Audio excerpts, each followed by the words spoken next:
Assalamualaikum warahmatullahi wabarakatuh. Salam sejahtera, Om Swastiastu, Namo Buddhaya. Salam kebajikan. Alhamdulillahirabbil alamin. Assalatu wassalamu ala asyrofil anbiya wal mursalin. Performanya Mas Ganjar di debat tadi malam itu ya, ketika masuk aja sudah mempesona dengan bomber jacket ya. Dan kalau Mas Ganjar itu semalam jadi pilot jet tempur, ya jet tempurnya bener terbang kemana-mana ya. Ini kan topik yang menurut banyak orang sebelum debat ini bukan topiknya Mas Ganjar. Fans luar negeri bukan topiknya Mas Ganjar. Biasanya di lokal banget dah ya, kesannya gitu ya. Dan lalu banyak orang yang juga underestimate, Mas Ganjar bisa nggak ngomong hal seperti ini? Betul. Nyatanya luar biasa.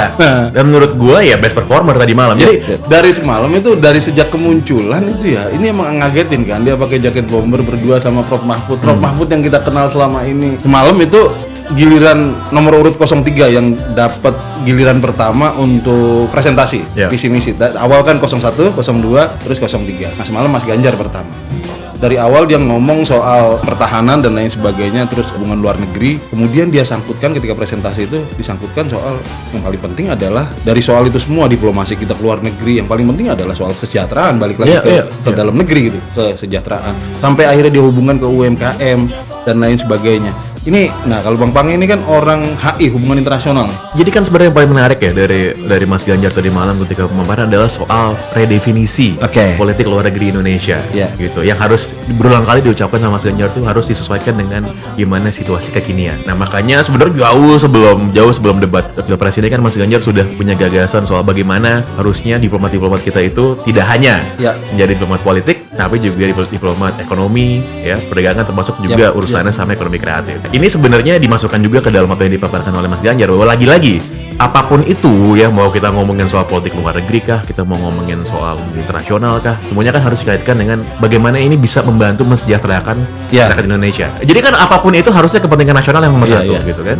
Tentu saja balik lagi urusan kira-kira nih, kalau kita ngomongin soal foreign policy, gimana kita bisa tarik korelasi garisnya dengan rakyat gua mau makan apa, kira-kira kan kayak gitu kan. Nah makanya kalau kita ngomongin soal politik luar negeri yang kemarin dibilang sama Mas Ganjar, salah satunya fokus yang menarik adalah sebenarnya bagaimana ini membuka market baru, membuka lahan baru bagi produk-produk Indonesia, bagi masyarakat Indonesia yang berbisnis, berekonomi segala macam, untuk bisa mendapatkan tempat yang lebih luas lagi ya.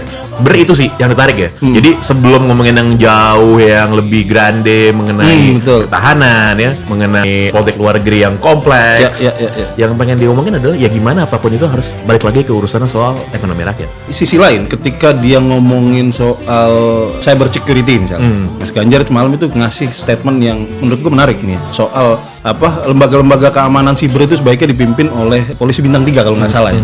Ini kenapa dia bilang kayak gitu? Kenapa harus polisi bintang 3 dan lain sebagainya? Kenapa? Iya, karena gini, cyber security ini sesuatu hal yang serius gitu, dan hal yang ya kalau kita lihat di negara-negara maju lainnya ini adalah sebuah bentuk security dan defense yang harus dianggap sama dengan defense ya, dengan matra udara, laut, sama pentingnya darat, sama pentingnya gitu. Menarik ini. Ya, jadi kalau kita lihat sebenarnya yang namanya cyber attack ya, cyber terrorism juga, ya cyber warfare itu kan terjadi, dari itu memang intangible, kita nggak lihat dan kita nggak kasat mata. Dan itu terjadi, tapi itu terjadi gitu. Nah, itu menunjukkan bagaimana komitmen dan juga visi Mas Ganjar melihat Indonesia kalau ingin berdaulat secara teritorial itu bukan cuman bumi, langit dan air, tapi juga ruang-ruang digital seperti itu. Dan kita lihat kan nggak cuma sekali 2 kali kita melihat ada serangan-serangan kepada data kita ya.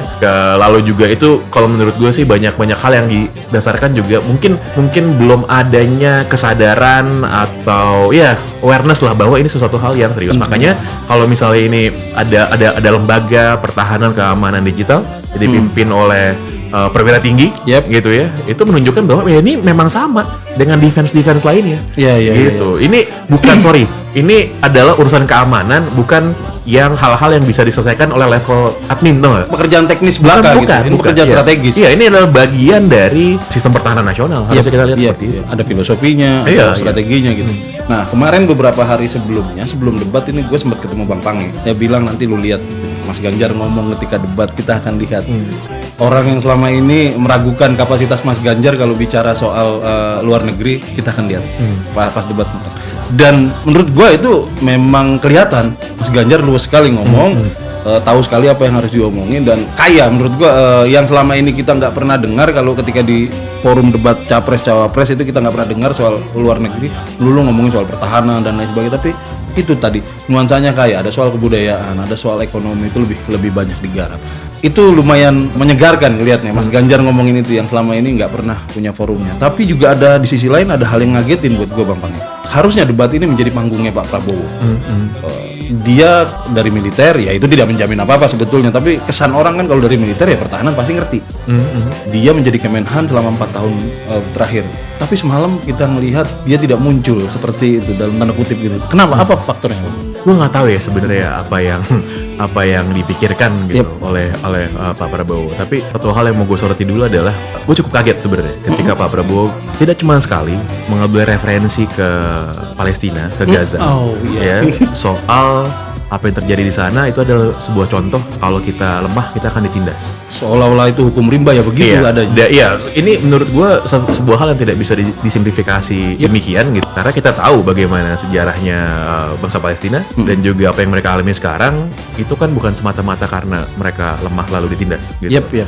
Nah, ini ada hal yang lebih kompleks dari itu. Itu menurut gue sih gue kaget dengernya. Iya, gue gitu. Gue kaget dengernya. Tapi kalau kita lihat sebenarnya ya apa yang disampaikan oleh Pak Prabowo itu ada satu hal yang lagi-lagi buat lumayan mengganjal, bukan lumayan sangat mengganjal sebenarnya. Apa itu? Adalah ketika berulang kali Pak Prabowo ya bilang bahwa data yang disampaikan oleh Mas Ganjar dan juga oleh Mas Anies itu salah, keliru, gitu. Menyesatkan bahkan beberapa kali. Iya, ya mungkin aja demikian, mungkin aja enggak. Kan kita nggak tahu. Karena kenapa? Karena data yang benar itu tidak pernah disampaikan. Iya. Mungkin klaim dia benar, tapi kita nggak tahu kan. Nggak tahu juga. Buktikan. Iya. Dan gini, dan kalau misalnya urusannya adalah ini kan ramai ya, sosial media juga Pak Prabowo juga bilang di forum kemarin bilang bahwa ini waktunya singkat, nggak bisa menjelaskan hal tersebut dengan panjang lebar lah, dengan komprehensif. Menurut gue itu bukan urusan waktu sebenarnya. Tapi ketika ada tudingan bahwa data yang dipresent itu salah dan tidak tepat, dia punya tanggung jawab. Pak Prabowo punya tanggung jawab untuk paling tidak menjelaskan salahnya di mana. Iya, burden of proof-nya ada di dia. Betul gitu. Dan menurut gua kalau misalnya mau bicara di panggung lain ya, di forum lain nanti ketemu, ya mungkin aja bisa gitu. Tapi ini kan kita lagi ngomongin panggung resmi debat capres, gitu. Dan segala sesuatu yang dibicarakan di panggung terbuka, ya harusnya diselesaikan di panggung terbuka juga. Iya gitu, betul. Ya kan? Harusnya itu justru jadi panggung puncak kan. Betul. Debat kandidat itu. Betul. Jadi gue rasakan harusnya masyarakat Indonesia itu bisa disuguhi oleh sebuah dialog dan diskusi yang transparan, yang disaksikan oleh semua orang, dibanding hal-hal yang dibahas di ruang tertutup yang mungkin kita nggak tahu juga nanti isinya apa kan. Iya.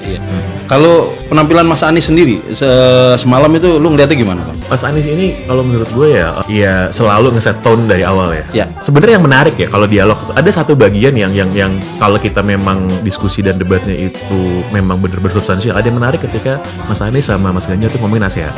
Itu menarik sekali sebenarnya gitu. Betul. Mungkin kalau ini panggungnya bukan politik ya, tapi panggung ilmiah tuh seru banget menurut saya. Karena kenapa? Karena Mas Anies bilang kita nggak bisa menyelesaikan masalah Laut Cina Selatan tanpa ngomongin ASEAN. Dia bilang kenapa Mas Ganjar nggak nyinggung ASEAN sama sekali dalam penjelasan? Padahal Indonesia adalah negara terbesar di ASEAN. Lalu Mas Ganjar bilang, kenapa ASEAN nggak disebut? Karena kenapa? Karena proses pengambilan keputusan di ASEAN itu harus konsensus. Iya. Harus mutlak gitu kan, semuanya gitu harus setuju gitu. Kalau misalnya bisa diubah agar tidak konsensus, maka ASEAN jadi vital dan jadi menarik untuk dikaji. Nah, menurut gue ini kan dua pandangan yang berbeda ya, tapi substansial dan esensial untuk menyelesaikan masalah. Dan menurut gue inilah yang harusnya yang diharapkan dari panggung dialog dan panggung debat gitu kan. Gue setuju. Iya kan? Gue setuju. Kita berfokus pada sayangnya memang ya itu adalah satu momen yang akhirnya mungkin tidak banyak direplikasi di dalam debat tersebut ya. Menurut gue malam itu beberapa kali memang kalau gue ngeliat ya ritme debat ini agak terganggu karena beberapa kali Pak Prabowo itu kan ngomong jadi menganggap kritik terhadap dirinya sebagai serangan pribadi gitu. Gue ngelihatnya semacam itu. Tapi gue kasih contoh soal tadi yang lu bilang harusnya debat ini jadi akan lebih menarik kalau ngomongin substansinya gitu. Malam misalnya Mas Anies visinya ketika ngomongin politik luar negeri dia bilang ingin membangun rumah budaya Indonesia di beberapa di berbagai tempat untuk sebagai salah satu ini perpanjangan dari hubungan diplomatik sama negara lain. Ide-ide begini menarik walaupun gua mengkritik ya, bahwa ini kan artinya visi dia. Kalau dari gua sih sisi ini kayak kita ngomongin zaman Orde Baru, ngomongin kebudayaan nasional sebagai puncak-puncak kebudayaan daerah nih kan. Jadi akhirnya kan dikumpulin dalam satu rumah gitu kan. Nah, gua bayangin ketika Mas Anies ngomongin rumah budaya Indonesia itu kayak begitu, kayak seolah-olah kita nyari puncak-puncak budaya. Nah, tapi kalau kita debat soal-soal begini kan lebih menarik, Bang ya. Iya. Harusnya gitu. Kalau lu ngeliatnya gimana? Gini, kayak misalnya ya, tadi juga ada perdebatan di sosial media. Jadi dua nama yang sering disebut sama Mas Ganjar tuh kalau ngomongin soal ekonomi kreatif, dan juga artis Indonesia luar negeri itu adalah Nicky sama Rich Brian.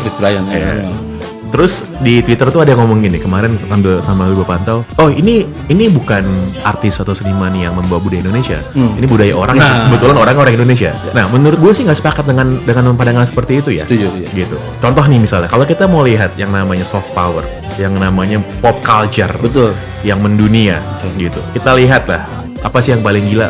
Pasti kita bilang Korea, gitu ya. Kita bilang K-pop, gitu. Itu menurut gue kita bisa berdebat bahwa apakah misalnya ya, ibu ngomong BTS disambit sama ARMY, tapi apakah BTS misalnya itu adalah budaya Korea atau bukan? Iya, gitu kan? Itu kan ya gue sih bisa bilang enggak. Tapi bagaimana bisa mengambil sebuah budaya pop, ya, dimasukkan dengan unsur kekoreaannya, dan itu menjadi Korean product. Dan semua orang di negara lain bilang bahwa itu produk Korea. Betul. Iya. Dan semua orang di seluruh dunia bisa kenal Korea gara-gara BTS gitu. Iya. Nah, menurut gue itu lah mindset yang sama dengan kalau kita ngomongin soal Rich Brian atau ngomongin soal Nicky gitu. Gue setuju. Karena kenapa kita hidup dalam sebuah culture budaya pop ya, yang sebenarnya apapun bisa dibikin.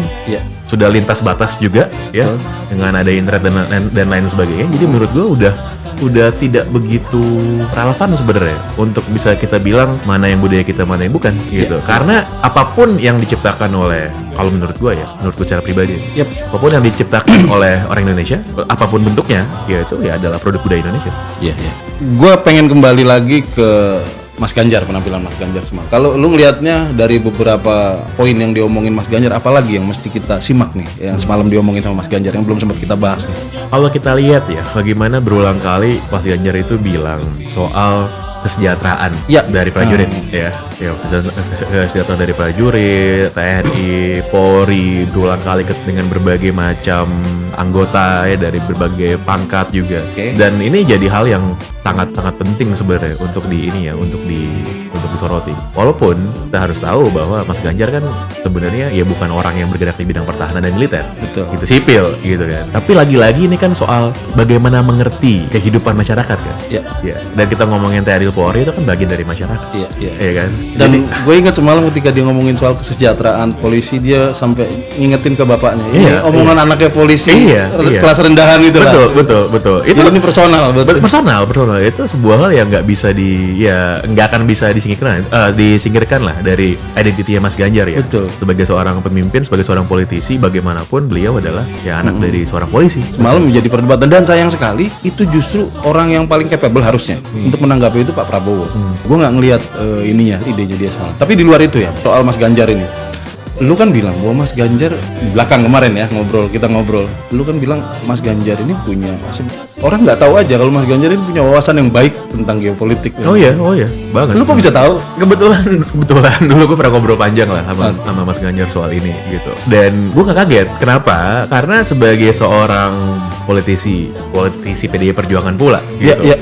Ini kan garis-garis geopolitiknya adalah sesuatu yang menurut gue sih yang sudah ditanamkan gitu ya. Jadi pemahaman soal posisi Indonesia di level global ini itu memang menurut gue sih memang inherent dengan bagaimana melihat. Jadi gini, Indonesia secara global dan bagaimana menyelesaikan masalah Indonesia secara internal domestik itu kan dua hal yang berhubungan. Nah, makanya ketika ngomongin soal geopolitics gitu, gue sangat-sangat confident sebenarnya dari awal gitu. Gue udah bilang bahwa jadi banyak orang lah, termasuk teman-teman kita juga yang merasa bahwa bisa nggak ya? Nervous ya? Nervous, tenang aja.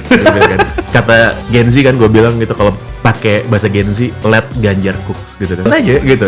Dan bener kejadian kan, dia udah tahu resepnya loh. Udah tahu resep ya. Iya, biarin aja masak dulu dah. Goreng-goreng lah tuh kan. Nanti kita cicip-cicip. Iya, dan ini sebenarnya menunjukkan bahwa kan kalau jadi pemimpin menurut gue itu kan emang lo harus tahu akan banyak hal, punya wawasan yang luas, punya sumber informasi yang juga beragam, sehingga ketika sebuah keputusan diambil itu berdasarkan memang knowledge yang memang dan juga informasi yang lengkap. Semoga Allah senantiasa menuntun kita di jalan yang diridhoinya. Aku qouli hadza, astaghfirullah li wa lakum. Wassalamualaikum warahmatullahi wabarakatuh. Terima kasih.